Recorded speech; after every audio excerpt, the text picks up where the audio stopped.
At breakfast this morning, I was speaking with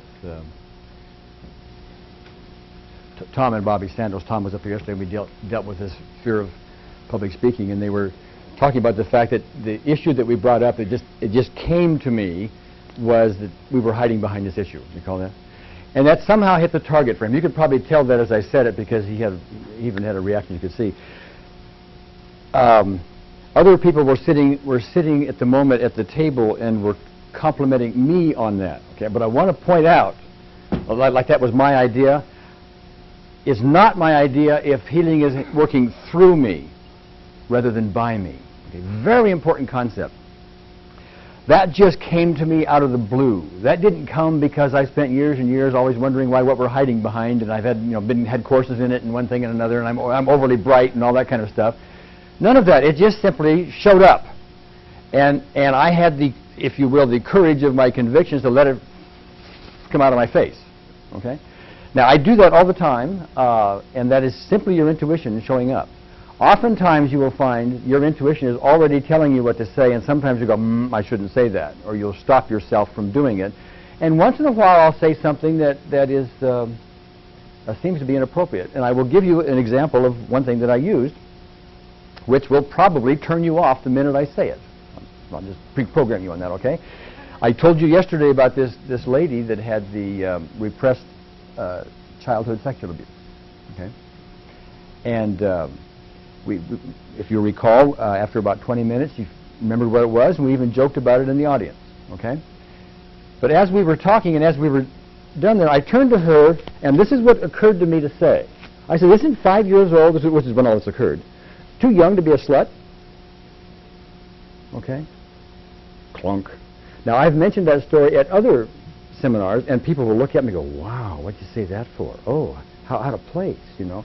And it seemed out of place at the moment. However, what the lady did was she just kind of looked at me and went, like, what an odd thing to say, you know, like that. The audience had much more charge on it than she had no charge on it whatsoever. Think about it now. If you go, now, looking back at it in retrospect, what a great test, right? They are just words. She had no charge on it whatsoever. I mean, what a out-of-place thing to say, okay? But that's it. She didn't. If she had had a reaction, you know, because oftentimes, you know, when you have childhood sexual abuse, you've got guilt involved. You have all kinds of things involved. And that phrase, if it was there, would have triggered it, would have not likely, okay? So it was a perfect test. It seemed at the moment like it was the wrong thing to say after it blurted out of my face. But if you look back at it, it was a great test, told me I didn't have any more to do, okay? So I just point that out. You need to have a little courage sometimes to let your intuition just come through. And when you're doing, whether you're doing surrogate muscle testing or just simply intuition, as we're going to talk about today, you know, in your EFT work or wherever you use it, if you'll get yourself out of the way and let it work through you rather than by you, and just trust that intuition and go with it, that's when it'll start to work for you. Okay, you've already got the intuition. You already know there are times when you should have done things you didn't do. Intuition told you to do it and you didn't do it, right? You know. So, where's Tony Ritchie? Where are you? There you go. I'm going to thank you for something. In my lifetime, I've been called everything, except for two things. Okay, except for two things, and I know it was meant congenially, but I have, until yesterday, I've never been called boring or a hunk. I've never been called either one of those. I think I clarified that it was not you that was boring. Yeah, I know. But I took it that way, so I have one thing left. Ladies, remember that, please. You may refer to me as...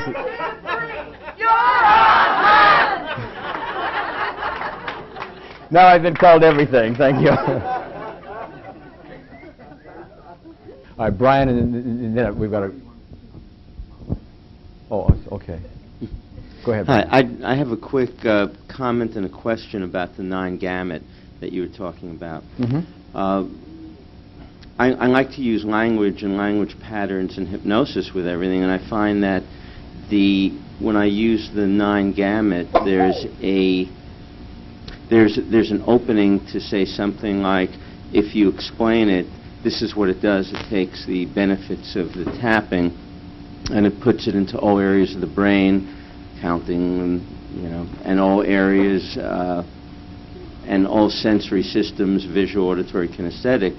So that now that we've done this, no matter what happens, whether you see a picture of, let's say it's a trauma, or hear something, or say something to yourself, or have a feeling, it's all taken care of.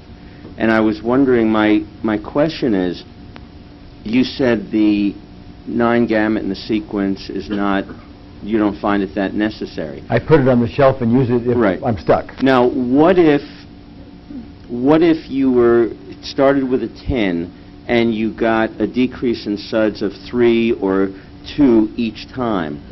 Would you at that point use your tapping, regular EFT tapping I'm talking about now, 3 times or 5 times rather than do tapping, gamut, tapping, gamut, tapping? At what point would you just repeat, and at what point would you put in the 9-gamut? It depends on what I feel like at the moment, but in more recent times, I would just go ahead and do another sequence. And that's what I did yesterday. That's what you'll probably see me do the rest of the time. Because if you'll notice, one of the things I'm doing is I'm diagnosing either this way or intuitively, today.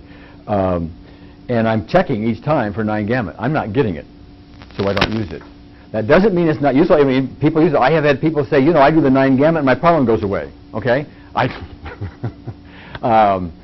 There are people who swear by the individual algorithms that Callahan puts out, that these are marvelous, etc. And I go and I eliminate the points totally and do something else, and I still get the result. But the one that Callahan puts out gets the result.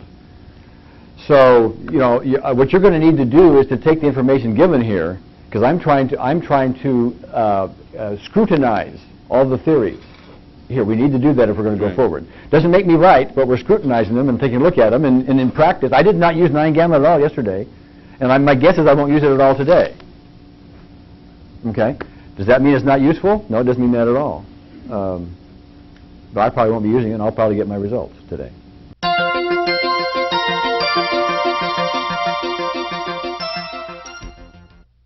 Okay. What I would like to do is go in diagnosis to the next level, and by lead up to that, we start with mechanical FT, and I'm going in this direction because this is the way I developed it for myself, okay? There's mechanical FT, we don't do any diagnosis whatsoever other than the art of delivering it. Right in between there is the possibility of doing one-on-one muscle testing, which I was never good at and didn't like, so I skipped it, okay? Others are very good at that. Please keep doing it if you wish. Yesterday we talked about surrogate muscle testing, where I muscle test myself, which you saw some examples of. Okay. After that, we get to throwing it all away and doing it intuition only. Okay. Now, I want to emphasize again this fallback position. I am fairly good and fairly confident at the surrogate muscle testing. Okay. I've done that enough, even though I do not have tons of clients coming through my office all the time to practice with. I've done it enough, so I'm pretty good at it, but I don't have ultimate confidence in it. I will still, on occasion, when I'm somehow losing my confidence in it, will revert back to mechanical EFT. We can still get the job done almost always with that, okay? Now, I think I'm pretty good, and I'm pretty confident in my surrogate muscle testing. And now when we get over here to totally intuitive muscle testing, diagnosis, where you throw all the other tools away, I am still learning that. I have not mastered that, which makes me a pretty good person to display this, because you're going to find times today where I'm going to be using my intuition and I'm going to fall right back into what I'm more comfortable with. See the fallback position? That's what you can do. You will, if you've never done any of this, you'll start where you're comfortable, and you have to get out there a little ways and get it uncomfortable and get back, and as I said many times, get your experience to the point where eventually you're more comfortable doing the more, quote, more advanced. There, actually, when you get out here, it's easier to do this than it is to do the other. I find that out. But anyway, to get out here, where you throw away all muscle testing and mechanical diagnosis altogether, what I do is I set up for myself a set of mental metaphors.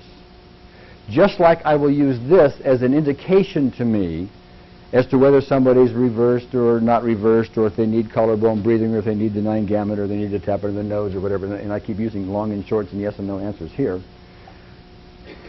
I can do the same thing just by making mental metaphors. Now, what the first mental metaphor I was using, I started doing this, I don't know, about a year ago. There was the gal who did this on the phone. In fact, I have most of it recorded. She allowed me to record it. She had tremendous physical pain, and she was sensitive to almost everything on the planet, it seemed like. In fact, she had to have her whole house redone. You know, she had to have the carpets replaced and all kinds of stuff just because she was sensitive to the normal things that go on in the house. Okay, and I kept doing this with her, and it was my first try at it, and it was very successful because even though she had all this pain, all this sensitivity, we kept getting results and kept getting results, and I did not do any other diagnosis other than intuitive. But this is what I would do. To find out if she was reversed or not, I would put a mental metaphor, it was a visual image in my mind, of her face, even though I didn't even know what her face looked like. But I would just make a face, okay? That's a face. If she's not reversed, that's what the face looks like, okay? If she is reversed, the way I set it up was the face is upside down, okay? I am setting up this metaphor. This is the same as this, right? It's the same as this. And that's what I would put up here, is the face is right side up or upside down.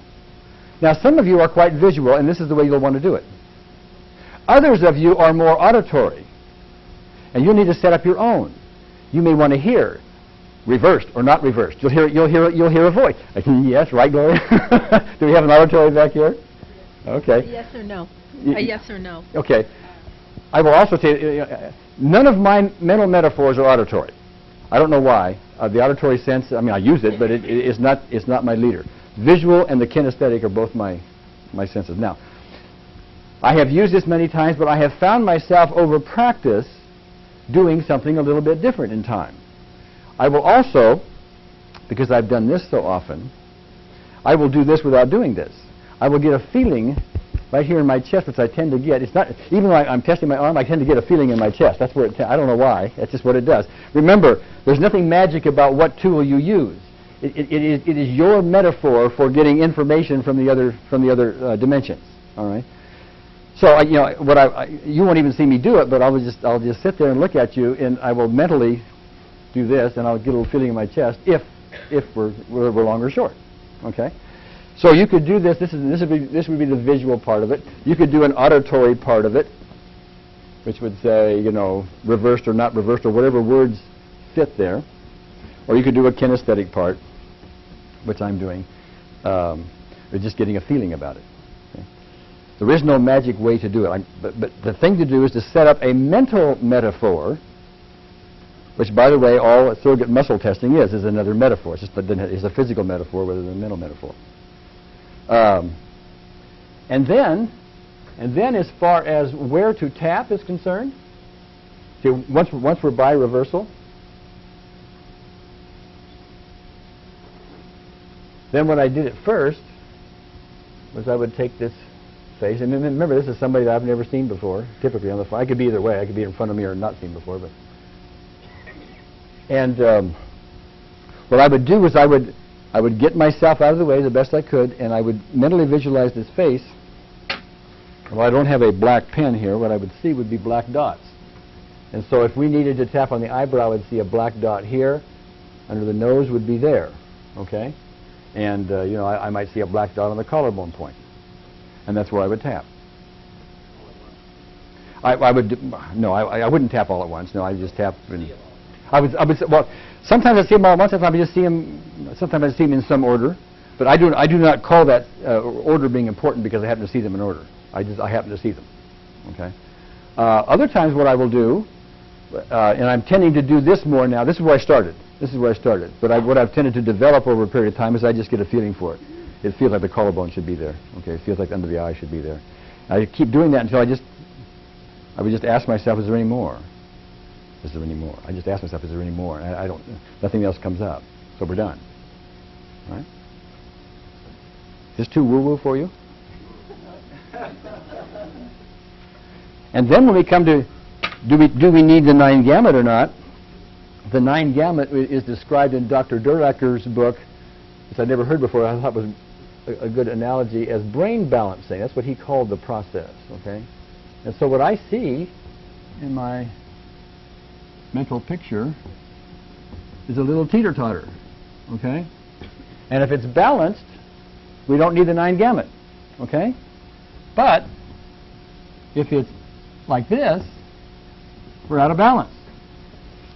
We need the 9 gamut, okay? Now, those happens to be the ones I use. That is a way to do it. Is it the way to do it? No, because you'll end up with your own. You'll end up with your own auditory version of this if you want, or your own kinesthetic version of that, and whatever. Go ahead. I guess what comes to me is how much familiarity or practice with doing the process, the EFT, over with so many people for your system to start to be hooked up with these connectors, that you can't just go from a little bit of practice to being here, that you have to have worked and worked and worked until your system develops the sensing pathways. Yeah, you have to practice is the way to say it. Yes, you must do that, of course. But here's the beauty of it. Remember the fallback position? So now you're with your client. And let's, for the moment, let's forget the step, you know, where we do the surrogate muscle testing, okay? Let's just say we go right from mechanical EFT to this, okay? You're sitting there in front of your client, and you're doing mechanical EFT. They don't know what you're doing.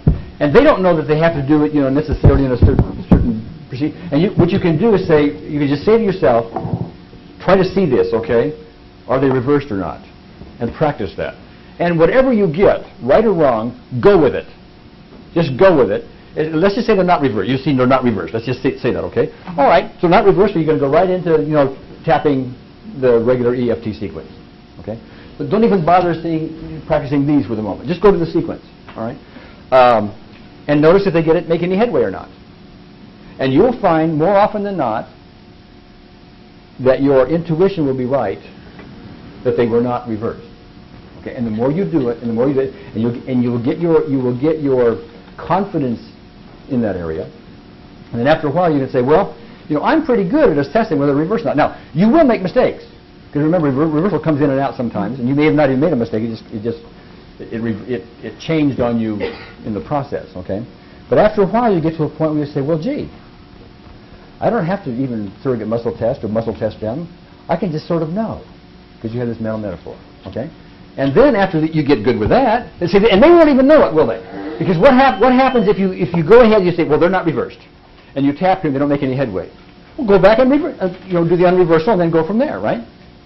I mean, how do they know? You don't even look bad, do you? Right? And only you knows, Marilyn, right? See, you can be cheating on them, and nobody you knows. Right? You can be practicing on them. It just takes seconds, you know. Go ahead, Nahoma. A second part of the answer to that issue, whether you realize it or not, the intuitions are already there in you, even if you've done EFT 5 or 6 times only. Sure. The only thing that may not be there at this stage of your doing it is your focus into yourself to hear the signals. And your trust of the signals. That's right. Yeah. And that's why you just practice it. See, and then you get trust with practice. Once you take the chance that in fact the intuitions are all there and you just have to find which pipeline is yours. Are you kinesthetic? Are you visual? Are you auditory? Are you some combination? Once you know that and you start listening, see, I'm auditory, so I call it listening in. Once you start seeing it or listening in or feeling it, you're going to find you can do this perfectly, just as Gary said. But the one requirement is to begin by listening. And as Gary said, trusting. Yes, which is another way of saying it needs to be done through you, not by you. And by the way, I'm going to point something out. One second, Sandy. Remember yesterday we were talking about you know, the guy that was serving the yellow bullets at me, and I had to get myself out of the way. I had to react. I'll also emphasize, I said there that I was in a place where I had no choice. Okay. And so if you get, with the example I was giving to Marilyn here, where you were just dealing with a client and you just practiced it on her, okay, that's not a place where you have no choice. But the really great thing is when you have no choice, that's when you must use it. try to find a place where you have no choice. And that's when you have to rely on it. I don't know how you find that, but if you can find one, do that. And then when you have to do it, then you're going to start finding it working. Go ahead, Cindy. I have done some telephone EFT with clients that I've known for quite a while. I have a couple of clients that have gone for their PhDs and they're in school and far away. And so we've continued doing our work simply over the phone. And I've sent them materials on that. But one of the things that I've tried in terms of this process is that I have actually used my own body for the points. In what way? As we examine, as we target and so forth, I can pick up through my own sensing myself. I'm using myself, but I'm pretty accurate in terms of where they need to tap or what's going on for them by using my own body. My question is, how do you sense it? I mean, let me give you an example. When I'm sensing the points, for example, I just sort of feel it. I just sort of feel there, and I sort of feel there, and I ask myself, anything more Exactly. there? No? Exactly. No? Okay, we're done here. Okay. It's kinesthetic, I guess you would call it. Okay. So it's in, actually I'm using the body and the muscles in the body and the points in the body and see what draws my attention and Sure. and they check it out and it's fairly accurate. Sure. Okay. Yeah. And the more you use it and the more trust you have in it, the less you'll want to use the mechanical forms. Now remember, the mechanical forms are very good for groups, for example, and for teaching clients and that kind of stuff, because you're not going to teach them this there. But you can cut through a whole lot using your intuition. And I'll emphasize this again, once you develop your intuition through using this process, and you get more trust in it, you will trust your intuition in other areas of what you do, your whole life and other areas of therapy and so on and so forth. This is a great launching pad for your intuition in other places. It's because of something like this that I begin to trust my intuition more and more to be able to say the things I say and come up with the things that come up, for me in the process, because I'm more trusting them. Okay, Betsy here. Yesterday you opened up the additional points that you have worked on, 3 additional points. Yeah, those were actually given to me by Michael Gandy. We'll probably discuss them some later. Okay, and I guess I was wondering, now that you've opened up this intuition aspect in terms of sensing where in the body needs to be tapped, have you had the experience that you would sense a point that wasn't on any of the points that you know, but you think that's a place that needs to be tapped? Good point. Thank you for the question. And the answer to the question is not really. I'll tell you what's interesting about it. The universe, if I may use Bill Tiller's phrase of yesterday, has lots of information in it, and it knows I only have so much information. For example, I do not know how to do EMDR. Okay? Many people here do. They're expert in it. So when I ask with my intuition, what should I be doing here? One thing that will not come up is EMDR. Okay? But if you are proficient in it, that's one of your tools and one of your options, isn't it? Okay? Another thing that's really fascinating to me is that when Michael and I were doing this, and he was telling about some other points, and he would be suggesting me other points to be tapping as we were dealing with these clients, like up here and down here and in here, they would be effective points. However, I and you as well, and many people in this room, have done all kinds of good work, never using those points, because you didn't know they were there before. Okay? So there's something else working. Your attention is part of all of this. Okay? So yes, are there other points that might be helpful? Of course. And so we add those. But to answer your question, did I come up with other points? No, because they were not in my bag of good things you do for people. I now have three more points, and now I have a bigger bag. I mean, I have a question whether or not how big your bag really has to be, you know. Go ahead, Rob. My experience is my beliefs limit me in terms of the information that I'll get. Sure. And if I'm looking at it strictly as EFT, then I will get EFT information. And if I have a more open, receptive state or mindset, then I may get other new points that I never would have thought of otherwise. And if I may add to that, if you are convinced that order is important in where you tap, guess what? There's order. Other questions? Go ahead. Well, I have a comment. I've been sitting here off and on the last 2-3 days. I have this like wet point in my neck that comes in and out, and you know, the first couple of days it would get better, and then it would kind of sneak back in. So when you were doing this, I just found myself all of a sudden thinking to myself, gee, if I were to really make this go away, where would I tap on myself? This has happened in the last 2 minutes. Mm-hmm. Okay. And so I found myself thinking I had to do the reversal with the back of my head. Okay. And I didn't even know that point before whoever he was showed us that. Uh-huh. And so I started doing this. New thing in your bag. Yeah. And I did this on myself, and then I just tapped down. Somebody might have seen me doing this for a second. And it was like, went away in a big way, you know? Mm-hmm. And so just in the last 2 minutes, I just was having this thing about, you could do your intuition on this right now. And this other voice was going like, this is kind of stupid. You know, that kind of voice? I've heard it. I don't think you guys know that voice at all. Anybody else heard it? And, you know, I just had to report to you that it really, right this second, in the moment, was working in a much stronger way. So I just Well, wanted to see, share what that. you now have is some tangible evidence, some proof Yeah. to yourself, which you're going to need, that there's something to this. Yeah, Okay? and What- that it was this kind of different point that I now had this new point to try because, you know, like what you said, you only can use kind of what you know, Mhm. but all of a sudden this one was there and that seemed to be a good one. Yes. And maybe yesterday would have been another one, who knows? Yes, of course. Yeah, that's right. Anyway, so That is- thanks. that is right, yeah. Good to know. Peggy, right in the back corner over there. Thanks. I just wanted to say something on the suicide one that I put on the list over the phone. And I had covered all my bases with her doing crisis counseling. And at the end, when I was done, she said she was not suicidal anymore, that she was just sad. And I intuitively knew that was true. But what was so interesting is she said over the phone to me, I had not met her, she said, "You have to trust me." Mm-hmm. And I thought, well, that's kind of interesting. Okay. I have to trust her. But I didn't want to put, I would put it on the list now, but at that point in time, I wasn't going to say. Intuitively, I knew this woman was okay. But I still had covered my bases because I do have my license. Sure. But intuitively, you do go with what is working for you. And I do have a body sign that I just get this signal down my leg when something, it's like a breeze down my leg Okay. when it's true, when it's right. Well, pay attention to that because that is one of your Exactly, metaphors. and You that's may how I want know. some more metaphors here, etc. What you could do with that sign on your leg is you could say, if that is a consistent thing that you're used to using, you could very easily say, are we reversed here or not, and find out what happens.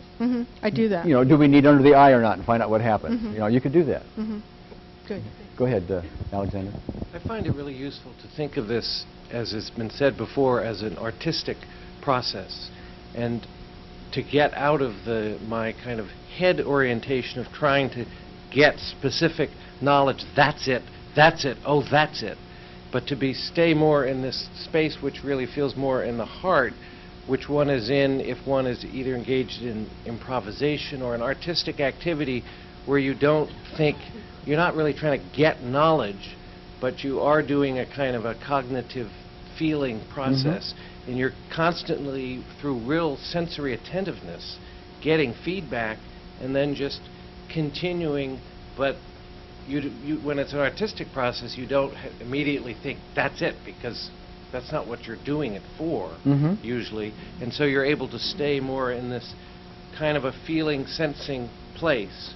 But sensory attentiveness is a crucial part of it. And that's what I was thinking when you're talking about these points, and just when we're doing the mechanical EFT, if you're actually being attentive all the time, you're taking in data in a sense of, oh, when I did that point, that maybe there was a little bit, except you're not thinking that, but Well, you're and- noticing and In a way, I can tell you that having done mechanical EFT many times, I started coming up with this because I would do that and I would say, you know, I don't think I even need to tap here and there. I mean, it would just sort of occur to me. I think what I really got to do is tap here and there. You know, and after a while, I would just tap those places and I'd get my results. That's interesting. And then I just went on from there. And I had a conversation with Dr. Greg Nicosia, who's one of the people that is giving seminars on these various topics. And Greg had written me once upon a time and said to me, he says, you know, 10 years from now, when we look back at all this process, we may be joking about the fact that we actually tapped on people, okay? And we have some evidence of that by our first day here, we just imagined the tapping, okay? But one of the things Greg is now reporting, anecdotally reporting, and I'm going to play for you after the break a telephone conversation he and I had about this, is he and some of his associates have, what was it, 20 or 25 cases where they intend the tapping. They don't tap, they intend the tapping, and they've been getting results.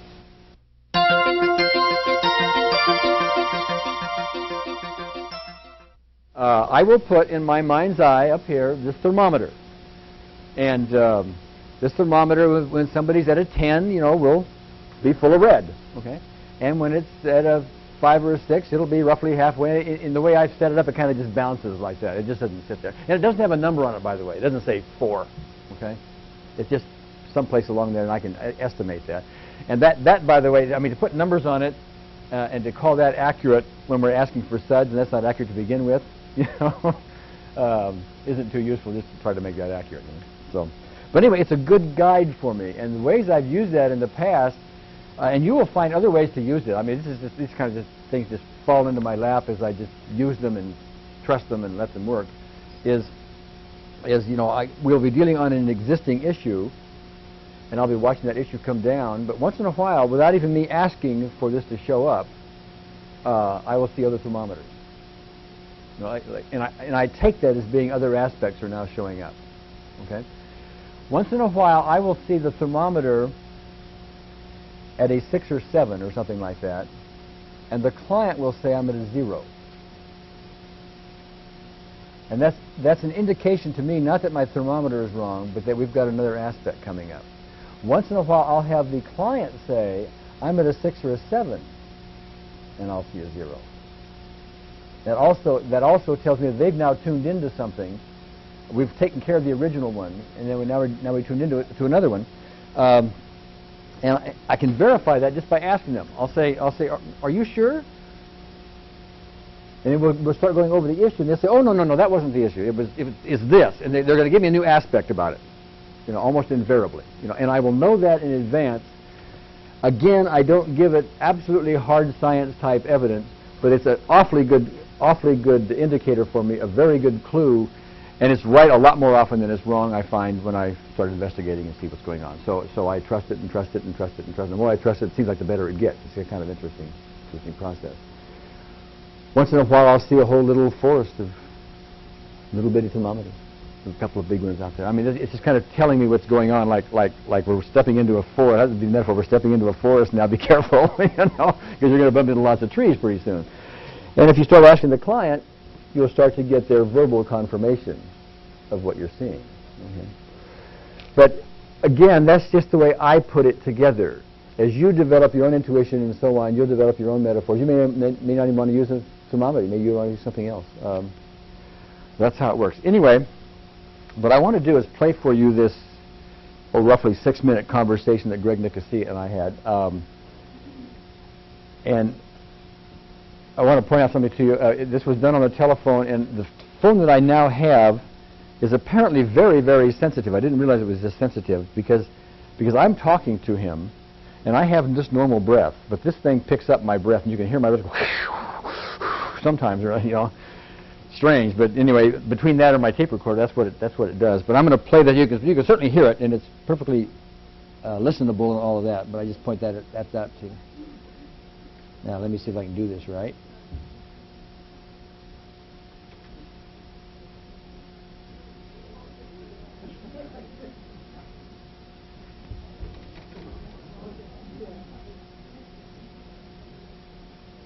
There we go. Okay. Greg, we're recording this, and this is okay with you? Sure, absolutely. And we can play this in front of our seminar and use it on our tapes, etc.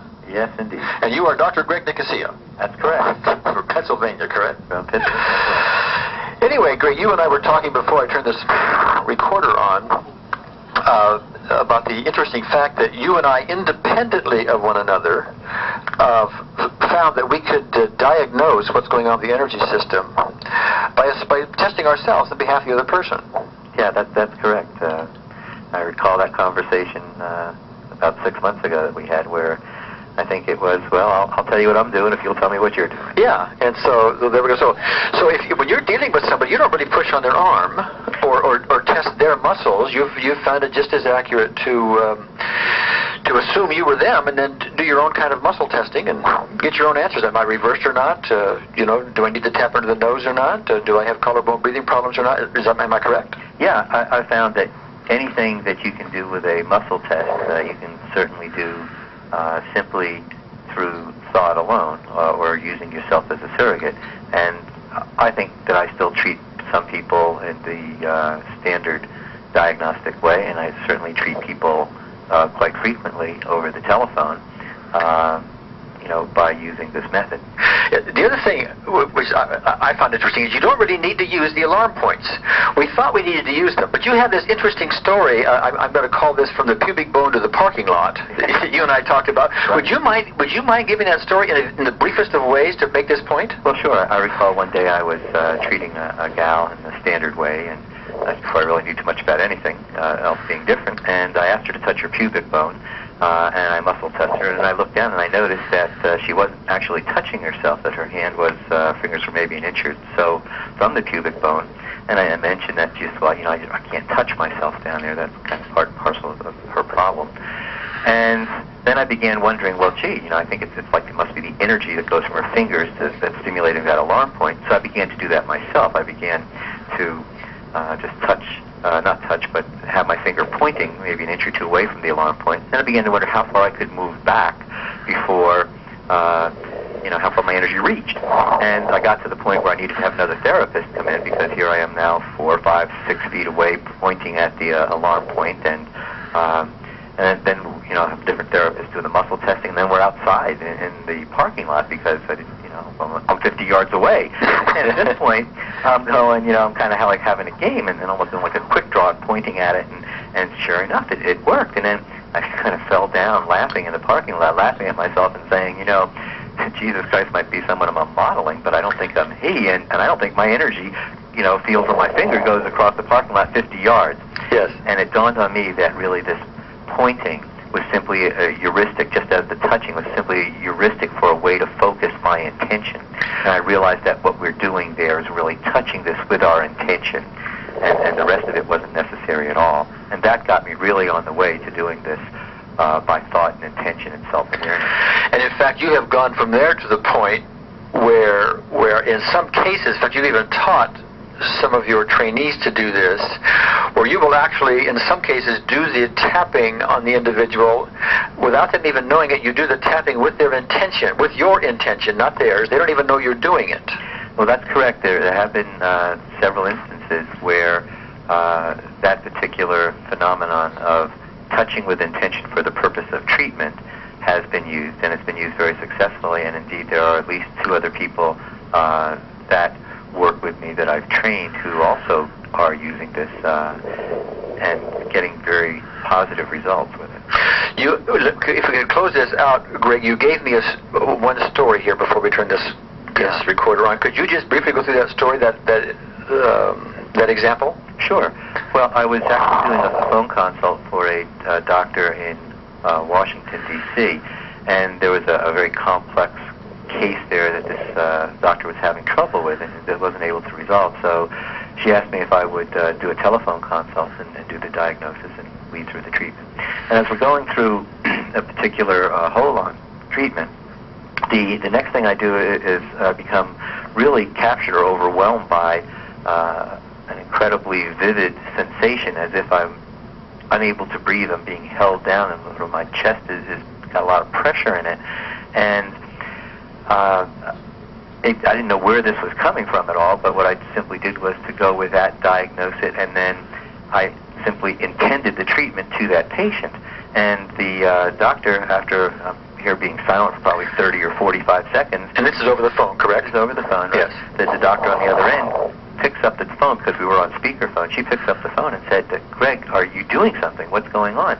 And I said, listen, you know, I didn't want to say anything, but this is what just happened. As we were going through this treatment, I had this incredible perception and sensation of what was happening, and so I simply diagnosed it, and I treated the patient with my intention by stimulating those points in the order that they came up. And she said, well, you know, what's happened here, this patient who is obviously in a lot of distress has just changed enormously. Their power has changed. They're more relaxed. They're you know, breathing regularly, and the distress just seems to have dissipated. And this is well, it's a pretty regular phenomenon. Yes.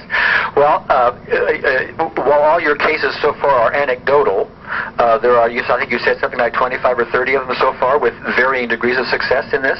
Yeah, with your intention, using your intention only? Yeah, that's correct. I think that I've done a little more than half of those, and then the other two therapists whom I mentioned have done the 5 of them themselves. Yes. And I don't think it's the way we normally go about doing this, but in some circumstances, it is, in fact, what we've been doing. Okay. Greg, thank you so much for your input. Well, you're welcome, Gary. Okay. Thank you. All right, hold on. Interesting. Maybe you don't have to tap at all. Yes. Here, we need the microphone for Ray here. Thank you. Gary, what are alarm points? Oh, alarm points are something that are developed through the process of applied kinesiology. And what that science has done is has said if you want to find out what one of the clues you can get for what's going on in a given meridian is to touch a certain alarm point. Like for the stomach meridian, which starts here, goes over the head and down to the toe, the alarm point is here. This has just been found by them by their own scientific methods, by trial and error and so on. This is their alarm point. So this is the point that you often test. Sometimes the treatment point, which like the treatment point and the alarm point for the governing vessel is right here, same place. But often, like see for under the arm, the alarm point is right here. Okay. What did you use it? Also a test point. Yeah. What did you use it? I don't use it for anything. But in the diagnosis, the way it was originally put out, at least as I learned it for Dr. Callahan, if you wanted to find out whether the stomach meridian, like tapping under the eye, was necessary, what you would do is you do a muscle test. Somebody muscle test you while touching the alarm point, and you'd get a strong or weak response, which would then tell you whether or not you should be tapping. I'm sorry. What's the alarm point for? I don't know. They're for meridians. They're for meridians, not for body parts. What you just watched on tape, it was the discussion of intuitive diagnosis that occurred at the first seminar that we did. After that seminar, I had a number of conversations with people because I was always curious, I mean, how does this land with you and how could you best use it and so on. And a number of people had questions about using it and how they would adopt it because it's all kind of brand new to people. Intuition is not brand new, but how you might use it in practice and develop it and step into it and run with it. Was the questions that I had. So I approached that topic a little bit differently in the second seminar. And the difference is what I want to show you in what's coming up.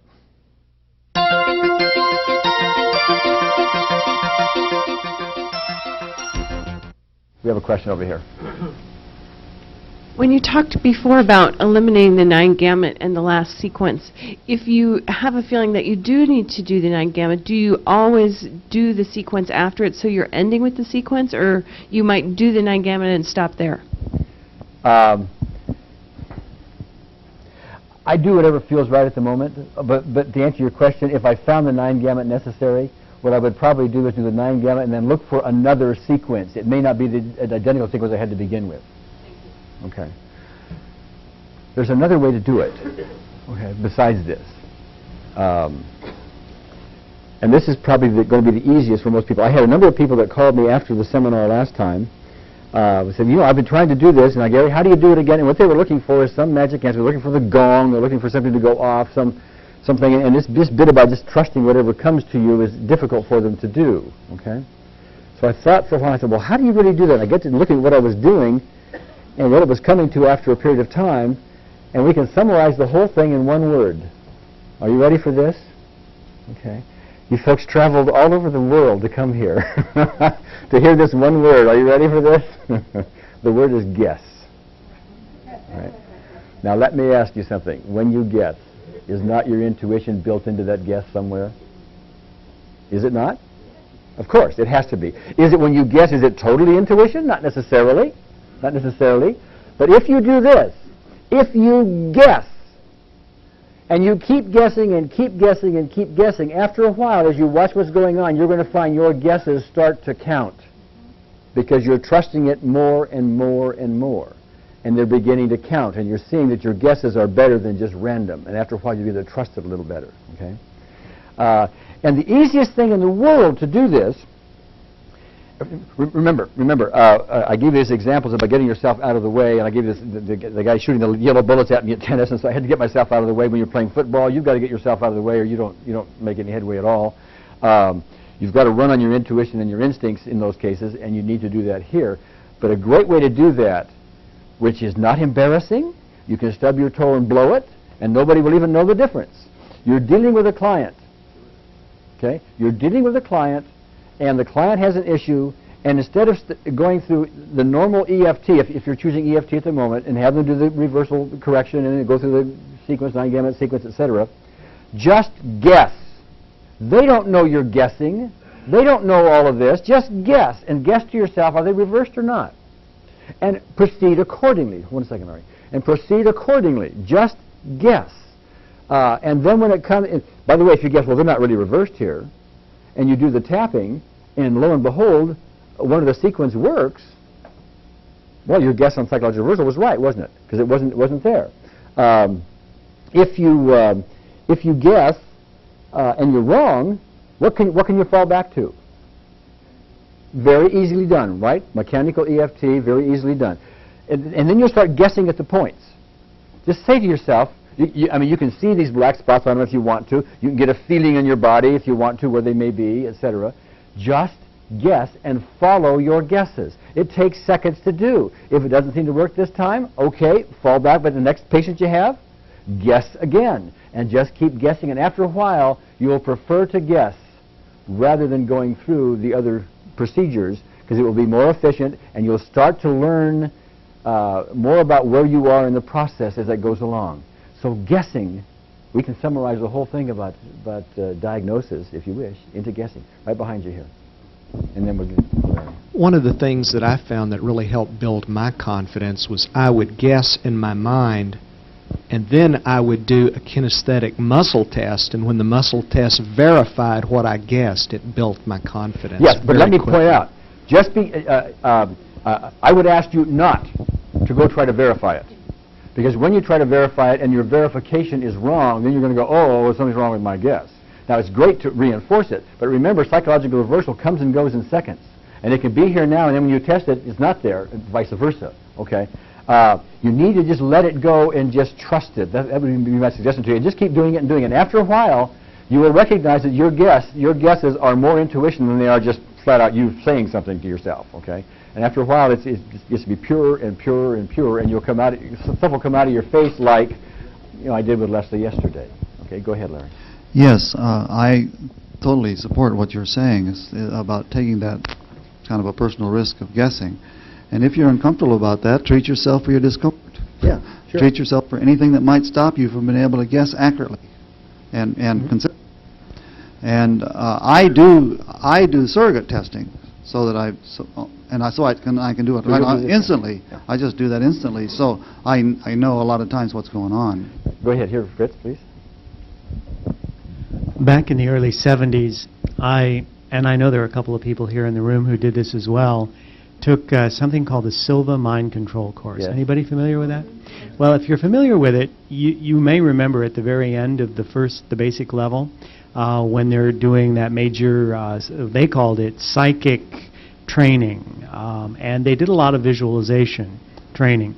And this is going back to your guess, because that really resonates with me in that early training. For me, what they used to say was when people said, but gosh, I don't know what to do, I don't know what it feels like, I don't know how to do that, the phrase was always, make it up. Yeah. It feels like you're making it up. Mm-hmm. And that, for me, is exactly the same thing as guessing, and it's true. Yes, and just recognize, at first your guess may be more guess than it is intuition, but if you keep doing it and keep doing it, after a while that guess is going to, you won't be calling it guess so much anymore. Claudia, please. What I've noticed is that I scare them because I am on and they back away. So how do you deal with it? Well, lighten up. Well, yes, then you dampen, so you dampen your intuition or what you're picking up for them. Well, I don't think I scare anybody, but maybe it's a matter of delivery, because what I will do is I will just say, well, okay, And it's like I'm the guy in charge. I'm the guy who knows this thing, okay? Okay. And I'm kind of guiding them. I say, well, okay, let's just tap here. Okay. Okay, da-da-da-da-da, and let's say tap on your nose, and tap on the side of your eye, and tap here, and okay, how's it going? So in other words, do not give them what you're picking up. Just say, let's do this. Yeah, yeah. Gotcha. Yeah. Thank You're you. not so scary that way. You're just doing what you do. You know. Go ahead, Larry. But of course, you can always treat them for being scared and get that out of the way. Can I turn this record off? Go ahead, Alan. Yeah, what I do is I don't tell them I'm guessing, you know, and I never act surprised at anything that happens. So if they like shoot up and hit the ceiling, I go, oh good, like, okay, good. Yeah, that's one of the things that could, you know, that should happen. And this is, you know, here's a bandage, and let's get on with it. So if you look like you expect everything, then that puts them at ease. Yeah. By the way, when you come from an intuitive place, and I must emphasize to you, mine is nowhere near as well developed as I think it could be in time.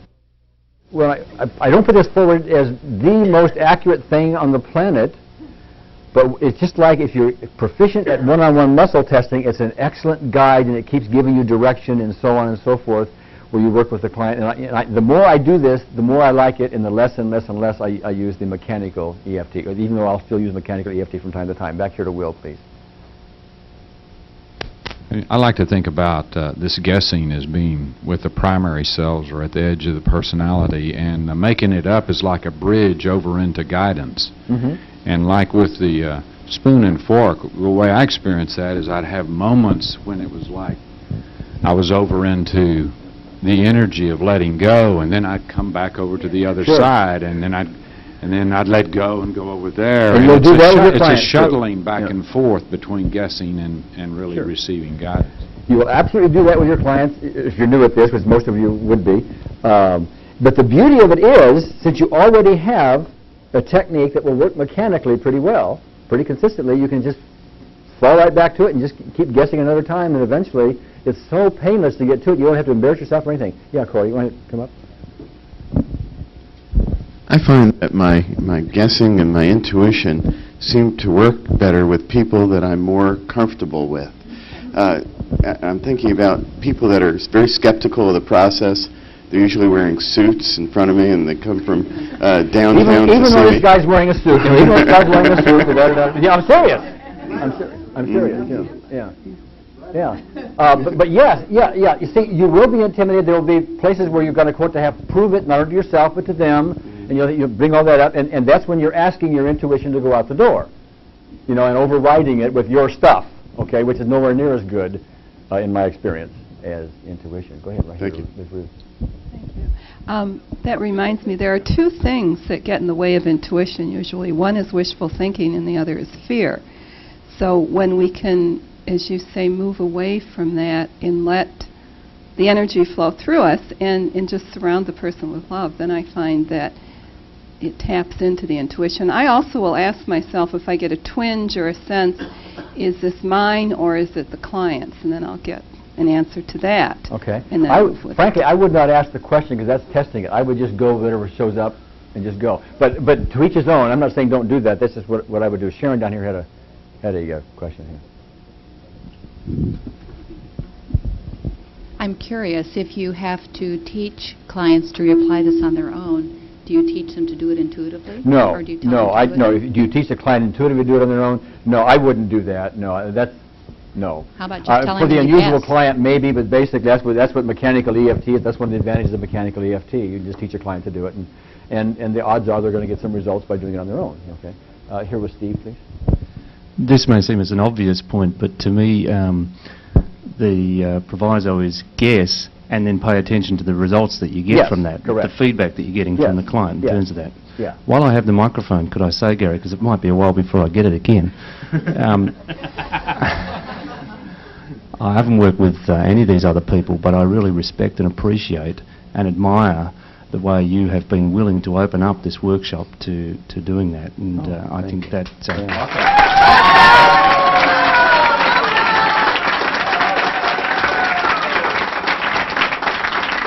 And besides, you're a hunk.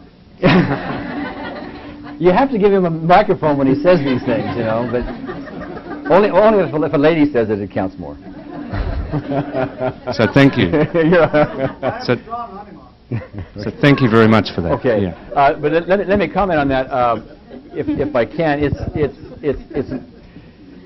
When I did EFT, what I considered it to be was this is my view and it's criticized some, but the next step up from previous technologies, only because it was simpler to do, and it was covered wider things and conflicted and contradicted some of the existing theories, etc. But I never put it out as the last word. I don't expect what's going on here is the last word. I don't expect anybody here, as effective as they are, is the last word. And to me, my fondest desire is to find EFT be absolutely obsolete. Somebody else comes along with a better theory that does something more elegantly, and we can take EFT and, you know, put it in the waste paper basket as we have something else, and then my job will be done. And we'll be happy about that. We'll be happy about that. And if we're not, we can tap for that, right, Larry? That's right. That's right.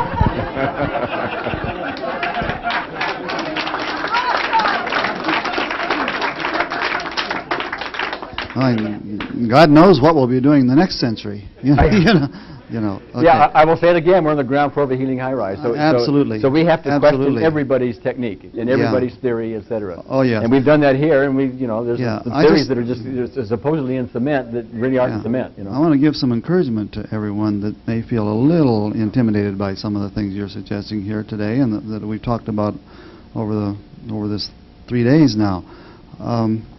When I first started doing this, I started using Callahan's book, The 5-Minute Phobia Cure, which had been introduced to me by an applied kinesiologist. And it took me a long time to be willing to do that, because it's pretty scary to think about doing that and how absolutely nuts I would look to a client if it didn't work. And so I finally realized, well, I need to treat myself for that fear. So I did that. And then I was still very apprehensive and feeling very self-conscious. And I didn't treat that nearly sufficiently, but I went ahead and decided I couldn't remember all the procedure. It was too complicated for me to remember, and I said, well, I'm going to do it because this person has got to make this trip to Michigan to a dying relative, and she's terrified on the plane, and so I started treating her with it, following the book, with the book in my hand, feeling like a total idiot that I didn't know it well enough to do it without having to use the book, and so I would look like I was foolish and it would probably not work. And all that. But I did it, and it turned out it wasn't just one simple phobia. We treated about 5 different problems before she tested clear on that. And when the first one she didn't clear after the first one, I thought, oh my God, it's not working, and I'm looking like an idiot. And all that stuff I went through to do that. But you guys don't have to go through all that. Just treat yourself for whatever the distress is. And then... For your guessing phobia. For my guessing phobia, that's right. But we're going to do that right now. That's right. And also then, when I finally decided it was time for me to introduce it to other professional colleagues, I panicked again. I had to really treat myself for doing that, because I was really putting my name, my professional reputation on the line. But I treated myself for that and went ahead and did it. It worked fine, and it was pretty neat. So don't let anything hold you back. We're going to take a break here. Well, Keith has one comment, but we're going to take a break after we do a little round here on our guessing fear. Larry, we were discussing at dinner last night, amongst many other things, but we were talking about going back. Sorry, we were talking about going back a half hour or an hour or to birth to test to see where you were then and where you are now. The discussion came up last night at dinner. What about the future? Can you then project into the future a day, a month, or a year and see if you're still going to be reversed for that particular... Wait for the microphone. Give him the microphone. Answer the question. Then we are going to have to move on, take the break, and move forward. I don't know. I haven't tried it, and I will not.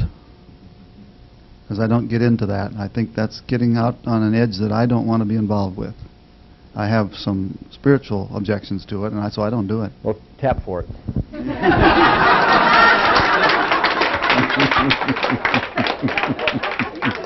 With me, please, even though I have this fear of guessing. Even though I have this fear of guessing, I deeply and completely accept myself. Even though I have this fear of guessing, I deeply and completely accept myself. Listen to me carefully. Even though I have this fear of guessing, I love and forgive myself and let go of all the guilt, fear, anger that I have that contributes to this. Guessing fair. Guessing fair. Guessing fair. Use both hands. Guessing fair. Guessing fair. Guessing fair. Remaining guessing fair. Remaining guessing fair. Remaining guessing fair. Remaining guessing fair. Remaining guessing fair. Remaining guessing fair. Remaining guessing fair. Remaining guessing fair. Remaining guessing fair. Both sides. Remaining guessing fair. Remaining